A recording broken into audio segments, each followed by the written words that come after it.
बिस्मिल्लाहिर्रहमानिर्रहीम, अस्सलाम वालेकुम। आज हम डिस्कस करेंगे कि अगर आप किसी कंपनी की डिस्ट्रीब्यूशन लेना चाह रहे हैं तो उसका क्या तरीकाकार है, उसके लिए कितना बजट चाहिए होगा आपको।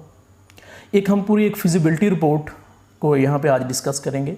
बड़ी मेहनत से मैंने ये एक डाटा इकट्ठा किया है, तो काइंडली इस वीडियो को लाजमी लास्ट तक देखिएगा और इस चैनल को सब्सक्राइब कर दें और बेल आइकन दबा दें ताकि मज़ीद इस तरह की बाकी वीडियोस भी आप तक पहुंचती रहें। तो दोस्तों, हम बात करते हैं सबसे पहले इसके बजट की कि आपको डिस्ट्रीब्यूशन अगर आपने किसी कंपनी के लेनी है तो इसके लिए आपको कितना बजट चाहिए होगा। देखिए, हर कंपनी जो भी बिज़नेस करती है, बड़ी से बड़ी कंपनीज़ हैं, इवन छोटी कंपनीज़ हैं जितनी भी हैं, वो डायरेक्टली अपनी प्रोडक्ट को मार्केट तक नहीं पहुँचाती। उसके लिए उनको एक ऐसे बंदे की, ऐसे पर्सन की, ऐसी अगर डिस्ट्रीब्यूशन की ज़रूरत होती है कि वो उनकी प्रोडक्ट को मार्केट कर सके, मार्केट तक पहुंचा सके। तो वो जो मार्केट तक पहुंचाने के लिए जो बंदा चाहिए होता है उसको हम डिस्ट्रीब्यूटर का नाम देते हैं। तो वो जो डिस्ट्रीब्यूशन लेता है उस पर हम बात करेंगे। अगर तो आप कोई किसी बड़ी कंपनी की डिस्ट्रीब्यूशन लेना चाह रहे हैं तो वो तो भाई लाखों की गेम है, उस पर अभी हम बात नहीं करते। अगर हम किसी छोटी कंपनी की बात करें, हम चाय की बात कर लें, चाय में भी आगे बड़े और छोटे ब्रांड्स हैं। अगर छोटे ब्रांड्स की बात कर लें तो उसके लिए हम बजट की भी बात करते हैं। फिर बड़ी कंपनीज़ की भी हम बात करेंगे। अगर अब आप किसी बड़ी कंपनी के लिए आप लेना चाह रहे हैं तो उसके लिए आपको बजट की कितनी ज़रूरत होगी। तो अभी फ़िलहाल हम दो चीज़ें डिस्कस करेंगे यहाँ पे कि बजट आपको कितना चाहिए होगा और आपने कैसे लेनी है ये डिस्ट्रीब्यूशन। पहले हम बजट की बात करते हैं। जब हम बजट की बात करेंगे तो बजट की में सबसे पहले आपको ये करना पड़ता है कि स्टॉक एंड सिक्योरिटी के मद में आपको कंपनी में कुछ पैसे जमा करवाने पड़ते हैं, डिपॉजिट करवाना पड़ता है। इसमें सिक्योरिटी डिपॉजिट का पोर्शन भी होता है, वो थोड़ा सा होता है, वो आप कह लें 50,000 से 1 लाख तक का होता है, जो आपने एज ए चेक जमा करवाना होता है कंपनी को एज ए सिक्योरिटी डिपॉजिट के तौर पे। ज़्यादा जो पैसों की आपको जहाँ पे ज़रूरत पड़ती है वो होती है कि आपने वहाँ पे उनका स्टॉक उठाना होता है कि वो आप कितने का स्टॉक उठाएंगे, या डिपेंड करता है। मैंने दो कंपनीज़ की बात की थी, बड़ी कंपनी और छोटी कंपनी। अगर हम छोटी कंपनी की या दरमियानी कंपनी की बात करें तो वहाँ पर आपको तकरीबन 8 से 10 दिन का स्टॉक उठा के अपने पास रखना पड़ता है। तो वो स्टॉक के लिए आपको तकरीबन 5 लाख का, मैं यहाँ पे जो मैंने डाटा गैदर किया है उस हिसाब से डिफरेंट दोस्तों से बात की है जो सेल्स के रिलेटेड अभी काम कर रहे हैं या कुछ डिस्ट्रीब्यूटर्स हैं अच्छे जानने वाले, उनसे मैंने बात की है, ये डाटा इकट्ठा किया। तो उन्होंने मुझे बताया कि अगर आप एक दरमियानी या छोटी कंपनी की आप डिस्ट्रीब्यूशन लेना चाह रहे हैं तो उसके लिए आपको ज़रूरत होगी 5 लाख रुपए की। 5 लाख से आप 8 से 10 दिन का स्टॉक उठा के रख लेंगे। फिर वो कंपनी डिफ़ाइन करती है कि इस स्पेसिफिक एरिया में, अगर मैं ये एक और बात बताता हूँ, ये मैं एक छोटे एरिया की बात कर रहा हूँ, तहसील लेवल की बात कर रहा हूँ। तो अगर आप डिस्ट्रिक्ट लेवल पे जाएंगे तो वहाँ पे उतनी सेल ज़्यादा होगी, उससे या उनकी जो टेरिटरी है वो जितना आपको वो एरिया दे रही हैं वो उससे ज़्यादा वो बढ़ता जाएगा। तो अगर हम छोटी टेरिटरी की बात करें तो वो आपको कह देंगे कि यहाँ पे हमारी इतनी सेल है जी, आप इतना स्टॉक लाजमी आपने रखना है। तो वो आपको चाहिए होगा 5 लाख तक, आपको वो स्टॉक आपने 8 से 10 दिन का लेकर रख लेना है। ये तो होगी बात एक स्टॉक की। अब दूसरी बात है कि जी यहाँ पे स्टॉक लाके हमने रखना कहाँ पे है, वो उसके लिए आपको जगह होनी चाहिए। अगर तो आपके पास अपनी जगह है, वेल एंड गुड, आज ही स्टार्ट कर दें, क्योंकि फिर तो आपको परेशानी की ज़रूरत ही नहीं है। मैं कहता हूँ वो आज ही स्टार्ट कर दें, इंशाल्लाह आप जो है वो आज ही आपका बिज़नेस वो जो स्टार्ट हो जाएगा, अच्छी अर्निंग भी आपकी स्टार्ट हो जाएगी। ठीक है, अगर आपके पास जगह नहीं है, ठीक है, फिर भी परेशान ना हो। लेकिन ये है कि यहाँ पे थोड़ी सी आपको परेशानी इसलिए आएगी कि आपको जगह ढूंढनी पड़ेगी। जगह भी ऐसी जगह, लोकेशन भी इसकी आपको ठीक ठाक हो, वहाँ से जहाँ से आप अपनी जितने भी सेल्स पॉइंट है वहाँ पर आप अपनी जो प्रोडक्ट को ईज़िली मार्केट तक पहुँचा सकें। तो आपने यहाँ पे जो मैंने डाटा गैदर किया है, दरमियानी डिस्ट्रीब्यूशन, छोटी डिस्ट्रीब्यूशन आपने जो लेनी है उसके लिए आपको तकरीबन 20 से 25,000 रुपये का जगह जो है वो आपने रेंट पे लेनी है। आपने वो जगह ले ली है, ठीक है। अब आपने जगह भी ले ली है रेंट के लिए, वो इतनी जगह होनी चाहिए। अब जगह भी बात करते हैं कि जगह कितनी होनी चाहिए, वो इतनी जगह होनी चाहिए कि एक ऑफिस वहाँ पर आपका हो जाए और पीछे आपका वेयर हाउस या स्टोर जो है उसमें इतना हो कि आपका 8 से 10 दिन का स्टॉक उसमें आ जाए। अगर चाय रिलेटेड आपने प्रोडक्ट्स लेनी है तो वो आप देख लें कि आपको कितनी की जगह की ज़रूरत होगी। इसमें ज़्यादा ज़रूरत नहीं होगी, एक छोटा सा ऑफिस और एक आपको स्टोर की ज़रूरत होगी। ये दो चीज़ें होगी। अब हम तीसरी बात करेंगे कि मार्केट तक अब आपने इसको पहुंचाना कैसे है। तो उसके लिए आपको गाड़ियों की ज़रूरत होगी। आपने एक पिकअप लेनी है, एक लोडर रिक्शा लेना है।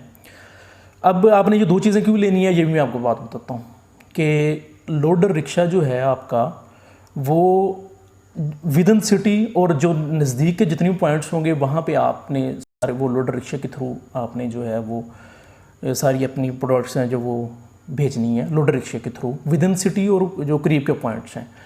पिकअप आपको चाहिए आउट ऑफ सिटी। अगर आपने इस तरह का एरिया लिया है कि आपको दूर भी थोड़ा सा जाना पड़ता है तो वो फिर आप पिकअप के ज़रिए लेते हैं। लेकिन आपकी टेरिटरी अगर बहुत छोटी सी है, स्टार्ट का आपका बिजनेस है, तो पिकअप फिर आप ना ख़रीदें। लेकिन मेरे ख्याल से आपको पिकअप भी ख़रीदनी चाहिए और लोड रिक्शा भी होना चाहिए, क्योंकि हर कंपनी का इतना का एरिया होता है कि आपको ये दोनों की ज़रूरत पड़ेगी। अब इसके बजट की मैं बात करता हूँ कि ये आपकी प्लेस की पे कितने पैसे लगेंगे, स्टॉक पे कितने पैसे लगेंगे, पिकअप और रिक्शे पे कितने लगेंगे, ये भी मैं आपको बताता हूँ। फिर सैलरीज़ की बात करते हैं हम कि आपको सैलरीज़ के लिए स्टाफ कितने की ज़रूरत होगी, उस पर हम बात करते हैं। सैलरी के लिए सबसे पहले आपको स्टोर इंचार्ज की ज़रूरत होगी। स्टोर इंचार्ज आपकी इन्वेंट्री जो चीज़ें आपकी कितनी चीज़ें आ रही हैं और कितनी चीज़ें आपकी जा रही हैं, ये आपका स्टॉक को कंट्रोल करेगा, पूरे स्टॉक को कंट्रोल करेगा। ये आपका एक स्टॉक की एडजस्टमेंट करेगा।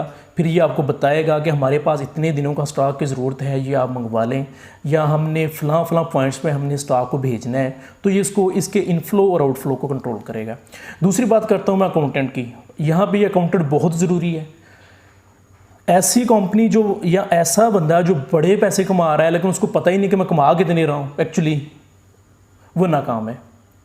ऐसा बंदा अभी जो कुछ कमा नहीं रहा लेकिन उसको अपने इनफ्लो और आउटफ्लो कैश के जितना भी आना जाना है उस पर अगर उसको कंट्रोल है तो मैं कहता हूँ कि वो उसका बिज़नेस ठीक जा रहा है, वो एक दिन ज़रूर कामयाब हो जाएगा। इसलिए इसके लिए आपको अकाउंटेंट की लाजमी ज़रूरत होगी, जो आपको ये बजट बना के दिया करेगा पूरा कि जो जितनी आपके प्रोडक्ट्स आ रही हैं कितने की आ रही हैं, कितने की आगे स्टॉक आप अपना कितने का स्टॉक आगे आप सेल कर रहे हैं, क्रेडिट पे मतलब उधार जो है वो कितना आपने लोगों से लेना है, या कितना आपने कंपनी को जितनी चीज़ें उठाई हैं उस पर आपने उसके पैसे कंपनी को कितने देने हैं। मतलब जमा तफरीक करके आपको वो मंथ एंड पे आपके अकाउंट्स को सीधे करके बता दे कि जी इतने हमने लेने हैं, इतने देने हैं, इतना नफ़ा या नुकसान हमें हुआ है। सिंपल सी बात ये थी। दूसरी बात अकाउंटेंट की। तीसरी बात हमारी है ड्राइवर कम लोडर। अब यहाँ पे ये चीज़ है कि अगर दो आप हमारे पास पिकअप और लोडर रिक्शा है तो हमारे पास ये दो ही ड्राइवर और पिकअप हमें चाहिए और उसके लिए लोडर चाहिए होंगे। तो कोशिश करें ड्राइवर कम लोडर रख लें कि इसमें ये होगा कि आपको दो बंदों की ज़रूरत, दो बंदों से काम चल जाएगा बजाय कि आप चार बंदों की आपको ज़रूरत हो। मतलब वही ड्राइवर आपकी चीज़ें स्टॉक से स्टोर से आपसे उठाएगा, उठा के वो फिर वहाँ मार्केट में लेके जाएगा। तो वहाँ पे जाके फिर मार्केट में भी वो जितने भी दुकानदार होंगे उनको वो फिर उतार के उनकी दुकान पे उनको सप्लाई करेगा। तो ये हो गया रिक्शे के लिए भी और लोडर के लिए भी। ये हो गया आपके पास स्टाफ। अब चौथे स्टाफ की हम बात करें तो वो होगा सिक्योरिटी गार्ड। अगर तो आप ऐसी मार्केट में बैठे हुए हैं जहाँ पे एक कॉमन जो है वो सिक्योरिटी गार्ड नहीं है, जो सभी शॉप्स ने या 3-4 लोगों ने मिलकर रखा होता है, वो नहीं है, तो फिर आप अपने से रख लें। सिक्योरिटी बहुत ज़रूरी है।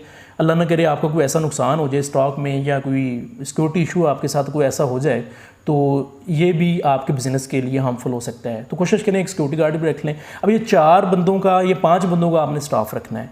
अब हम बात करते हैं, अब दोबारा स्टार्ट पे जाते हैं कि स्टॉक जो है वो आपका 5 लाख का आपने लेना है। उसके बाद 5 लाख का आपने 10 दिन का स्टोर लेकर रख लिया। अब उसके बाद आपने जगह जो ली है और वहाँ पे आपने जगह लेके उसमें आपने कुछ फर्नीचर थोड़ा बहुत रखना ला के, कुछ आपने कैबिन्स बनवाने हैं जिसमें आप सामान नीचे नहीं रख सकते, उसके अंदर रखना है आपने। वो जो मैंने एस्टिमेट लगाया है वो जगह का आप एडवांस दे के, और वो जितना भी आप ये करेंगे फर्नीचर वगैरह पे जो आपका अखराजात आएंगे ये 2 लाख ये होंगे। स्टॉक कितने का हो गया? 5 लाख का। जगह और फर्नीचर तैयारी के लिए सारा 2 लाख रुपए। कितने हो गए? 7 लाख रुपए हो गए। पिकअप और रिक्शा 5 लाख रुपए का आपका ये आएगा। पिकअप थोड़ी सी महंगी आएगी लेकिन आप सेकंड हैंड ले लें। इसी तरह लोडर रिक्शा लेना है आपने, वो जिसके ऊपर बार सी लगी होती हैं इस तरह से, वो आपने लेनी है। तो कोशिश करें कि वो भी आपका ऐसे वो सेकंड हैंड ले लें आप, कोई अच्छी हालत का। 5 लाख मैंने इसका एस्टिमेट लगाया। आप 7 और 5 12 लाख हो गया आपका। अब मैंने जो सैलरीज़ हैं 4-5 बंदों की वो 60-70 हज़ार रुपये लगेंगे। हर बंदा आपको एवरेज 15-16 हज़ार रुपये में एक जो है वो मिलेगा। तो अगर आप 4-5 बंदे रखते हैं या 4, वो आपके 60-70-80 हज़ार रुपये तक का ये ख़र्चा हो जाएगा।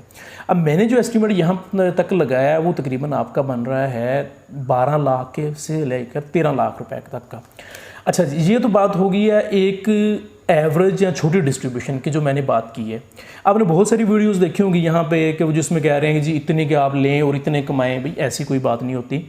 अगर आप डिस्ट्रीब्यूशन छोटी से छोटी डिस्ट्रीब्यूशन भी लेना चाहते हैं तो आप अपना बजट 10 से 15 लाख रुपए का रखें। जो मैंने अभी फिजिबिलिटी रिपोर्ट तैयार की है, इसमें जो मैंने डाटा गैदर किया है ये मैंने बहुत मुहतात अंदाज से किया है और ठीक ठाक पैसे लगा के किया है, तो ये 12 से 13 लाख रुपए का बन रहा है छोटे ब्रांड के लिए।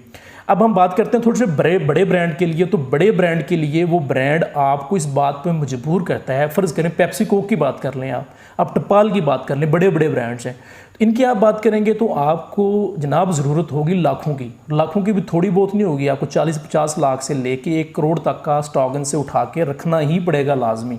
और ये स्टॉक भी आपको कहते हैं कि 15 दिन का हमारा आप स्टॉक रखें ताकि मार्केट में इनकी प्रोडक्ट्स की कमी वाकई ना हो। तो ये तो बात हो गई थी बड़े ब्रांड की। अब हम छोटे ब्रांड्स की बात करें, ये छोटे छोटे जो बच्चों के लिए टॉफ़ीज़ वगैरह हैं, बिस्कुट्स हैं, या अगर हम चाय के किसी छोटे ब्रांड की मेज़ान की बात करें तो वहाँ पे ये फिजिबिलिटी बिल्कुल फिट है जो मैंने आपको दी है। 10 से 15 लाख रुपए की बात करते हैं। ये आपने डिस्ट्रीब्यूशन लेनी कैसे है? तो डिस्ट्रीब्यूशन लेने के लिए आप ऑलरेडी जो डिस्ट्रीब्यूटर्स मार्केट में बैठे होते हैं आप उनसे भी रब्ता कर सकते हैं। तो अगर तो आपको कुछ जानने वाला है वो तो आपको सारी बात बता देगा, अगर कुछ जानने वाला नहीं है या तो किसी रेफरेंस के थ्रू चले जाएं। अदरवाइज़ वो जो डिस्ट्रीब्यूटर्स होते हैं उनकी कोशिश होती है कि जो बंदा है इसको भगा ही दें, तो वो सही बात नहीं भी बताते। क्योंकि मेरे साथ ऐसा हुआ है, मैं डाटा गैदर कर रहा था, मुझे सही बात वो नहीं बता रहे थे, तो मैंने कुछ कंपनीज़ के जो एग्जेक्टिव्स हैं, रिप्रेजेंटेटिव्स हैं इन कंपनीज़ के बड़ी उनसे रब्ता मैंने किया है, तो उन्होंने मुझे ये सारा डाटा प्रोवाइड किया था। तो आप डायरेक्टली कंपनी से रब्ता करें, आप जो जितने भी सेल्स एग्जेक्टिव्स हैं उनके रिप्रेजेंटेटिव्स हैं वो आपको इस पर अच्छा गाइड कर देंगे, तो इसलिए आपको कोई मसला नहीं रहेगा डिस्ट्रीब्यूशन लेने में। उम्मीद करता हूँ कि आज की आपको वीडियो ये पसंद आई होगी, तो काइंडली इसको लाइक करिएगा लाजमी, इससे मेरी भी हौसला अफजाई हो जाएगी। बहुत शुक्रिया जी, अल्लाह हाफिज़।